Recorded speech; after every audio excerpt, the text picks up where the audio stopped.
Good morning, students. So today in our physics class, I will be explaining you the further portion of the chapter which we studied in the previous class, which is gravitation. Okay. So in the previous class, we studied that there is a force which acts between two bodies. Okay, which is an attractive force, and that is called gravitation.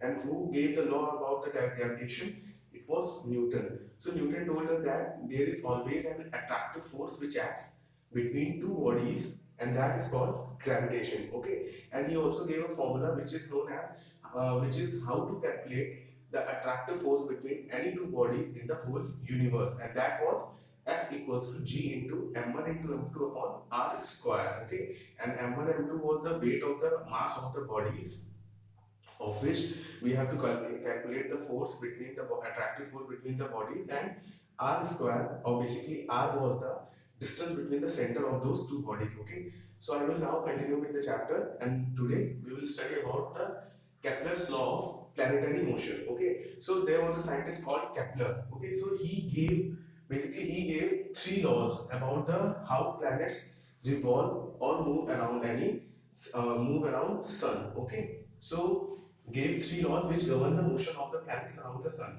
Means he gave three laws which tells us how planets revolve around sun. Okay, so his first law was uh, what Kepler's first law said, that all the planets move in an elliptical orbit. What is orbit? Orbit is the path which is followed by any planet while revolving around the sun. Okay, so Kepler said that in his first law he said that all the planets move in an elliptical orbit around the sun, and sun is present at any of the two focus of that elliptical path or orbit. Okay, so what is ellipse and what is elliptical orbit? You could consult your mathematics teacher, he will explain you better. For here, just know that elliptical orbit, it has like this shape, and it has two focus. Okay, focus number one, focus number two. And he said that what Kepler said that the sun will always be present at any one of the focus of the elliptical path, and planet will always follow an elliptical path while revolving around the sun. Okay, yeah. So AB is called major axis, CD is called minor axis of the elliptical path.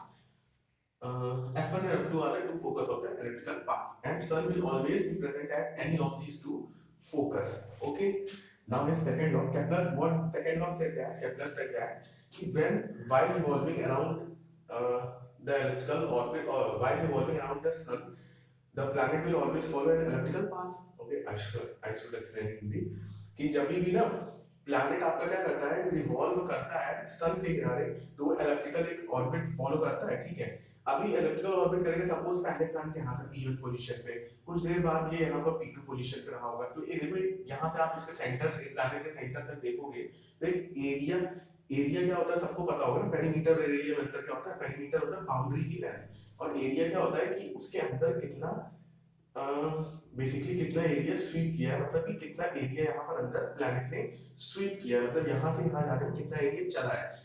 ये जो चीज होती है ना, अगर आप बराबर time interval के लिए लोगे किसी भी प्लैनेट में, सपोज आपने ले लिया 4 दिन में, इस प्लैनेट ने कितना एरिया स्वीप किया होगा अगर ये यहाँ और यहाँ रहा होगा. ठीक है, वो जो एरिया होगा ना, वो हमेशा इक्वल आएगा. अगर आप प्लैनेट सपोज यहाँ पहुंच गए हैं, तो आप यहाँ भी अगर इसका 4 डेज का लोगे ना कि कितना एरिया इस प्लैनेट ने कवर किया होगा, तो वो सेम आएगा. कहीं भी आप ले लोगे, जितना टाइम पीरियड आप लोगे, मतलब जितने टाइम के लिए आप एरिया कैलकुलेट करना चाहोगे, वो हमेशा बराबर निकलेगा आपका एरिया प्लैनेट ने कितना स्वीप किया है. ठीक है, तो उनका लॉ क्या कहता था, एरिया वो P1 P2, मतलब वो से लेकर P1 P2 का जो एरिया है वो इक्वल होगा वो P2 P3 P4 का एरिया का. ठीक है, बस इसमें कंडीशन क्या थी, टाइम पीरियड आपका सेम होना चाहिए. टाइम पीरियड मतलब कितने दिन का आप ले रहे हो, कितने समय के लिए ले रहे हो, कि कहां से कहां तक, मान 4 दिन का ले रहे हो आप, या आप 50 आवर्स का ले रहे हो, तो उतने देर में कितना एरिया इसने कवर किया होगा, ये हमेशा सेम रहेगा.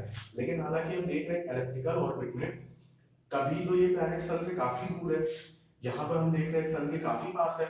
तो आपके दिमाग में ख्याल आना चाहिए कि ये तो पॉसिबल नहीं है ना कि सर ये दूर है तो भी इक्वल एरिया कर रहा है, पास है तो भी इक्वल एरिया कर रहा है, जबकि यहाँ आप देखो यहाँ डिस्टेंस थोड़ी कम ट्रैवल कर रहा होगा.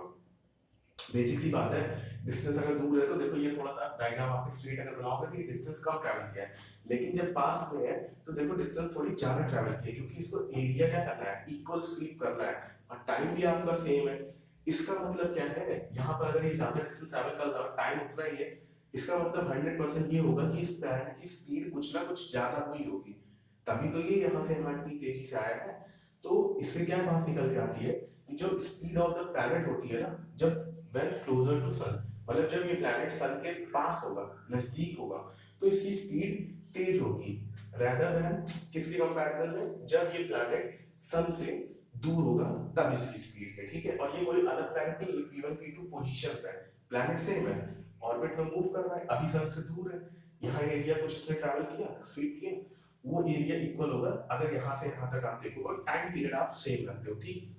चलो सेकंड वन ये कहता था कि स्पीड जो होगी प्लैनेट की वो बेसिकली क्या हो जाएगी, तेज हो जाएगी स्पीड के कंपैरिजन में जब ये प्लैनेट सन से दूर होगा तब के, और एरिया हमेशा बराबर स्वीप करेगा, ठीक। सॉरी, अभी थर्ड लॉ क्या होता है केपलर का, ये हम देखेंगे। थर्ड लॉ क्या कहता था केपलर का कि जो टाइम पीरियड का स्क्वायर होगा ना, वो डायरेक्टली प्रोपोर्शनल होगा cube of semi major axis.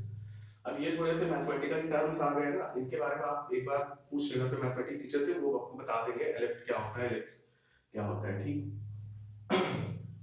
अब ये चीजें आप इतना समझो कि केपलर का थर्ड लॉ क्या कहता था कि जो टाइम पीरियड होगा वन रेवोल्यूशन का, कोई भी प्लैनेट रिवॉल्व करेगा तो उसका टाइम तो लगेगा ना, तो जो टाइम लगेगा उसका जो स्क्वायर होगा, ठीक है, जो उसका स्क्वायर होगा वो डायरेक्टली प्रोपोर्शनल होगा आर क्यूब के। आर क्यूब क्या होता था, सेमी मेजर एक्सिस।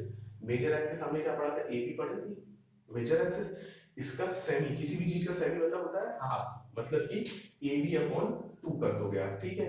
तो बेसिकली क्या कह रहा था कि जितना अच्छा इससे मतलब क्या होता है, सेमी मेजर एक्सिस की डायरेक्टली प्रोपोर्शनल से मतलब अगर ये बड़ा होगा, आर बड़ा होगा, आर बड़ा होने से क्या मतलब होता है, बेसिकली आर का बड़ा होगा जब ये हमारा मेजर एक्सिस भी बहुत ज्यादा बड़ा होगा, तभी तो ये आर की वैल्यू भी और बड़ी होगी, समझ में आ रहा है। ये जो है ये मेजर एक्सिस है, ये जब और बड़ी होगी तभी तो हमारा आर भी बढ़ेगा। अच्छा बड़ी होगी इसका मतलब क्या है, ये एलिप्स भी और बड़ा सा होगा, ठीक है। और जब जब ये आर बड़ा होगा ना, उसके साथ साथ ही टाइम पीरियड भी बढ़ेगा। इसका मतलब एक क्या समझ में आया कि कोई भी प्लैनेट जितना बड़ा पाथ फॉलो करेगा उतना ज्यादा उसे टाइम लगेगा, ठीक, उतना टाइम लगेगा उसे वन रेवोल्यूशन करने के लिए। और उसी को लॉ में किसने कन्वर्ट कर दिया, केपलर ने। केपलर ने क्या लॉ दे दिया, T square is directly proportional to R cube. T क्या था, time period of revolution of planet, R बराबर सेमी मेजर एक्सिस। basically उसकी theoretical लिखा है, size of electrical orbit of a planet is larger the t is more than vice versa। vice versa मतलब क्या होता है ना कि अगर आपका इलेक्ट्रिकल ऑर्बिट बढ़ा तो आपका टाइम पीरियड बढ़ा। इसका उल्टा भी है कि अगर आपका टाइम पीरियड बढ़ा तो जाहिर सी बात है आपका जो ऑर्बिट है या जो पाथ फॉलो किया है प्लैनेट ने वो भी बड़ा ही होगा, ठीक। वाइस वर्सा मतलब यही होता है कि इधर से भी और उसका उल्टा भी, रिवर्स भी या कन्वर्स भी ट्रू होगा, ठीक। अभी Kepler could not explain the cause of motion of planets, Newton explained। Kepler ने इतने सारे लॉ तो दे दिए लेकिन वो ये नहीं बता पाया कि प्लैनेट घूमते ही क्यों है, समझ रहे हो। उन्होंने ये तो बता दिया कि हाँ प्लैनेट जब घूमेगा तो सन किसी पहली बात तो प्लैनेट इलेक्ट्रिकल ऑर्बिट में रहेगा, सन किसी फोकस पर रहेगा। उसके बाद एक लॉ दे दिया कि एरिया जितना स्वीप करेगा इक्वल टाइम पीरियड में वो भी इक्वल रहेगा, और ये भी बता दिया कि ये सब अपना थर्ड लॉ दे दिया, लेकिन वो ये नहीं बता पाया कि प्लैनेट घूम ही क्यों रहा है, अगर घूम रहा है तो क्यों घूम रहा है, ठीक है। वो किसने बताया, न्यूटन ने बताया क्यों घूम रहा है। और न्यूटन ने क्या बताया था कि एक ऐसी फोर्स है, अट्रैक्टिव फोर्स है जो कि काम करती है दो ऑब्जेक्ट्स के बीच में, और जिसको नाम न्यूटन ने दिया था ग्रेविटेशन। इसका मतलब जो भी प्लैनेट्स हैं वो सन के ग्रेविटी के कारण उसके ऑर्बिट में घूमते रहते हैं, ठीक। अभी हाउ डिड न्यूटन क्या था, inverse square rule. Inverse square rule क्या था, मतलब हमने पढ़ा था ना न्यूटन का फोर्स निकालने का फॉर्मूला क्या था कि g * m1 f2 r square. तो बेसिकली f क्या होता है, इनवर्सली प्रोपोर्शनल होता है 1 अपॉन r स्क्वायर के, और r क्या था, distance of centre between two objects. तो ये न्यूटन ने कैसे गेस किया कि जो f होगा डायरेक्टली प्रोपोर्शनल इनवर्सली प्रोपोर्शनल होगा r के स्क्वायर के ही। r के क्यूब के भी हो सकता था, 4 टाइम्स भी हो सकता था, लेकिन स्क्वायर ही क्यों होगा, तो न्यूटन ने ये गेस किया था, कंफर्म कुछ नहीं होता, उन्होंने ये गेस किया, ठीक है। कैसे गेस किया था देखना। न्यूटन ने क्या कह दिया कि चलो जो ऑर्बिट्स होते हैं ना इलेक्ट्रिकल, वो इतने ज्यादा पूरा एलिप्स शेप के होते नहीं है, तो उसको हम सर्कुलर मानते हैं, ठीक है। न्यूटन ने माना बेसिकली होता तो एलिप्स शेप का है, लेकिन न्यूटन ने मान लिया कि वो सर्कुलर होते हैं। चलो अगर सर्कुलर होते हैं ना तो उनके बीच में सर्कुलर पाथ में कोई भी ऑब्जेक्ट अगर ट्रैवल करेगा, सेंट्रीपिटल फोर्स लगेगी। अब सेंट्रीपिटल फोर्स का फॉर्मूला क्या होता है, M V square upon R, मतलब मास जितना भी ऑब्जेक्ट का जो ट्रैवल कर रहा है, वी स्क्वायर क्या होता है जितनी स्पीड से ट्रैवल कर रहा है वेलोसिटी से, आर क्या होता है बेसिकली डिस्टेंस होती है, ठीक है, जो बीच में ऑब्जेक्ट है और जो साइड में ट्रैवल कर रहा है उसके बीच की डिस्टेंस होती है। अभी टी क्या होता है, टाइम पीरियड। टाइम पीरियड मतलब कितना टाइम लगेगा उसे वन रेवोल्यूशन करने में, ठीक है। टाइम पीरियड क्या होता है, अच्छा डिस्टेंस के एक सर्कुलर पाथ में अगर कोई चीज चलता है तो उसके पेरीमीटर के बराबर ही तो डिस्टेंस चलेगा ना, तो डिस्टेंस क्या हो जाती है, सर्कमफ्रेंस क्या होता है 2 पाई आर होता है, और डिस्टेंस बराबर क्या होता है स्पीड इनटू टाइम। स्पीड अगर हम v मानते हैं तो देखो डिस्टेंस बराबर ये v को अगर हम यहाँ मल्टीप्लाई करते हैं तो स्पीड इनटू टाइम हो जाता, और टाइम क्या होता है डिस्टेंस अपॉन स्पीड होती है।